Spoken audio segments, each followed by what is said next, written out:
Alors, bonjour à tous. Comme vous l'avez compris, nous allons donc interviewer Mélanie Morin. Mélanie Morin que Bonjour. vous connaissez forcément, hein, puisqu'elle est la co-animatrice de tous les plateaux de Saint-Maur-en-Poche, qu'elle a une chronique au magazine de la santé et qu'elle vient de publier un livre qui s'appelle Docteur, j'ai un ami qui, où en fait on lui pose toutes les questions inavouables, un peu faux-folles. Alors moi, Mélanie, la première question que j'avais envie de te poser, c'était de savoir comment tu t'es retrouvée dans cette galère, si j'ose dire.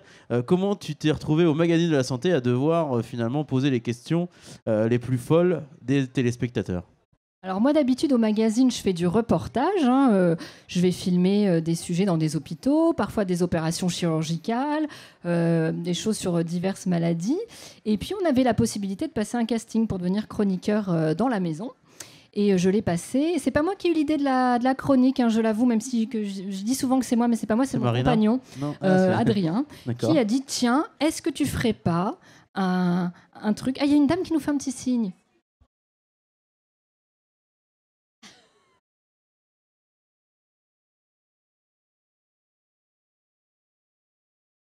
Comment on fait pour aller filmer les opérations? Donc, j'ai un ami qui... Ah, eh bien, alors souvent, Alors, on va voir maintenant. alors c'est intéressant là que vous me posiez des questions sur les coulisses. On en parle assez rarement. Parfois, nous, on a des thématiques à traiter. Par exemple, on dit, fais-nous une émission sur le cancer de la prostate ou sur, je sais pas, telle ou telle pathologie, sur la ménopause. Et alors, nous, les journalistes, on regarde un peu quel médecin on peut solliciter pour faire un reportage et on demande s'il y a un patient qui accepterait d'être filmé pendant son opération. Donc on demande toujours l'accord, bien sûr, des patients qui sont filmés, parce que c'est pas rien. Alors bien sûr, ils sont endormis, mais on leur fait signer avant cela une autorisation. Et nous, on filme tout le déroulement de la chirurgie, de l'ouverture, si j'ose dire, jusqu'à la fermeture. Et on en fait un reportage qui est diffusé, mais bien sûr, avec l'autorisation et du patient, et du médecin, et de l'hôpital. Et tout ça pour dire que après, je suis amenée à venir je suis devenue chroniqueuse dans l'émission. Sur ces questions embarrassantes, je me suis rendu compte qu'il y a pas mal de gens qui, des fois, nous sollicitent, nous envoient soit des courriers, on reçoit des courriers assez rigolos, écrits à la main, énormément de mails. On a un répondeur téléphonique sur lequel vous pouvez nous laisser vos messages. Et souvent, les gens posaient des questions alors un peu embarrassantes, ou alors pas forcément embarrassantes aussi. Des fois, ils se disent, est-ce que ça vaut le coup que j'aille consulter pour tel ou tel truc? Et je me suis dit, tiens, est-ce qu'on n'en ferait pas une chronique? Et depuis, je fais quelques passages à l'antenne où je réponds à ces questions.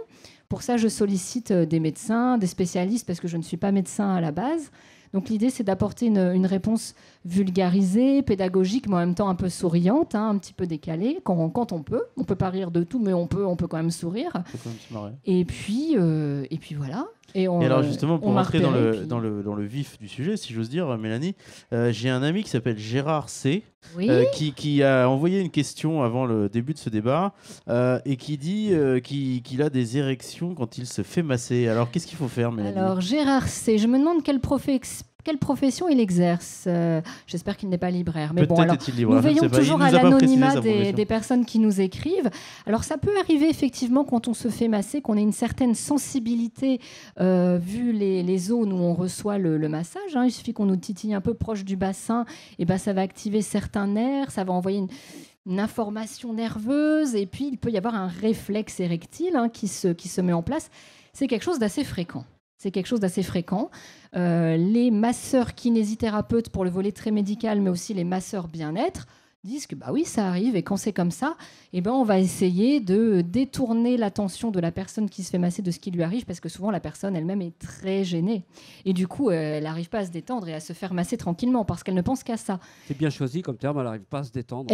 Oui, alors, exactement, du coup, je me pose Bob. la question, qui peut bien être ce Gérard C? Je ne sais pas. J'espère qu'il est détendu, là, En on tout arrive cas, presque à la fin du salon. Ouais, ce qui est marrant, c'est que les kinés et les masseurs ont une formation spécifique. Et ils abordent cela en toute franchise, comment on réagit quand on est face à cette réaction, somme toute, assez naturelle. Alors Bob, qu'est-ce qui t'a interpellé, toi, dans le livre de Mélanie? C'est pareil. Est-ce que tu as une question embarrassante à Oui, poser à j'ai envie Mélanie d'aller me faire masser pour voir qu'est-ce que ça fait comme effet. Est-ce que c'est possible pendant le direct de se mettre très discrètement derrière le canapé, un petit massage, on constate ce qui se passe, et puis après, j'utilise. David va s'y coller. Je sais pas si c'est moi qui vais lui donner une érection, mais bon, après ça. La posologie que tu nous indiqueras, on l'appliquera. Alors, Mélanie, j'ai un autre ami qui s'appelle Jean-Edgar C. Toujours des gens en C, je ne sais pas pourquoi. C'est étrange. Qui dit qu'il n'arrête pas de rôter. Alors, qu'est-ce qu'il peut faire, Mélanie, pour arrêter de rôter? Eh bien, il faut prendre le problème à la racine. Il faut veiller à son alimentation. C'est sûr qu'il y a certains aliments qui sont propices à cette réaction, un mollo sur les chewing-gums, les boissons gazeuses, etc., parce que ça ne va pas faciliter les choses. Ça arrive à tout le monde de rôter, on le fait tous, parce qu'il faut évacuer les gaz, que ce soit dans un sens ou dans l'autre. Maintenant, si c'est très répété, si ça arrive tous les jours et plusieurs fois par jour, c'est bien d'en parler à un gastro-entérologue pour rechercher s'il n'y aurait pas un RGO, un reflux gastro-œsophagien, comme on dit dans le jargon. Donc pour ça, il y a certains examens qui existent, qui ne sont pas toujours hyper agréables, mais qui peuvent être nécessaires, où on fait descendre, par exemple, une petite caméra le long de l'œsophage pour aller explorer tout ça. Et ensuite, si jamais c'était ça, il y a des traitements maintenant qui fonctionnent bien pour atténuer le symptôme. Et ce qu'on conseille déjà, la première chose de base, c'est de manger bien plus lentement. C'est-à-dire, on prend le temps de mâcher, on y va mollo et on évite de raconter sa vie pendant qu'on mange, parce que dès lors qu'on ouvre la bouche pendant qu'on mange, on avale de l'air et voilà. Et ça facilite la chose. C'est ça. Et est-ce qu'il y a des questions que tu as reçues qui vraiment, enfin, quelle est la question la plus surprenante que tu as reçue à travers cette chronique? Alors, il y en a une qui m'a interpellée parce que jamais je n'aurais pensé à cette question-là. C'est assez pointu. Quelqu'un m'a écrit pour me demander comment faire l'amour avec une prothèse de hanche. Eh ben oui. Alors je dis, ah bah tiens, très très bonne question. C'est vrai que n'ayant pas de prothèse de hanche, ça ne me serait pas venu à l'esprit.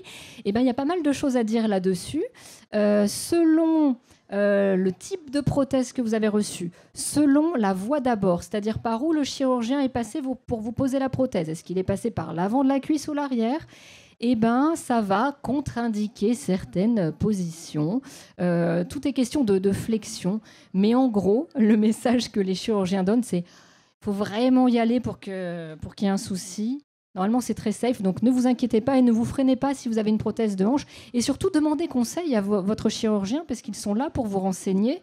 Et au contraire, ils trouvent que c'est une question extrêmement pertinente. Moi, quand j'appelle les médecins pour dire « Oui, bonjour docteur, j'écris une chronique, quelqu'un m'a demandé tel truc », eh ben, ils rigolent pas, ils disent « Ah, mais excellente question !» Et au contraire, ils sont très demandeurs de délivrer cette information. C'est super intéressant, donc pas besoin de réécrire le Kama Sutra pour les prothèses de hanche, c'est pas la peine, on peut tout pratiquer, voilà. Mais il suffit de lire votre livre en fait, et puis on a toutes les solutions. Exactement, il y a une équipe de chercheurs d'ailleurs qui a pris certains patients volontaires, porteurs de prothèses ou non, et qui leur ont fait simuler certaines positions sexuelles et qui ensuite ont modélisé ça en 3D pour vraiment calculer la friction éventuelle de la prothèse. Donc c'est marrant parce qu'il y a des recherches assez pointues sur toutes sortes de domaines. Et alors, j'ai une autre amie qui a envoyé une question, elle s'appelle Marina CE. Oh là, je vais avoir des problèmes au boulot demain, si tu moi. la connais. Et en fait, elle a encore gardé son âme d'enfant et elle suce toujours son pouce. Ah. Qu'est-ce qui se passe ?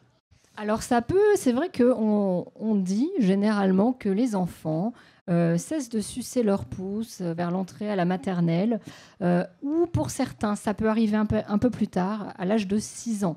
Donc il ne faut pas s'inquiéter si ça persiste jusqu'à 6 ans, c'est assez fréquent.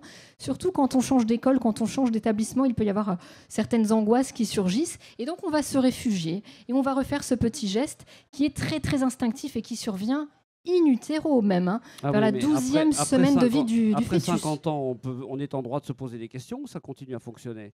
Moi, je pars du principe que si ça vous gêne pas vous, si ça gêne pas même si ça gêne les autres, on s'en fout.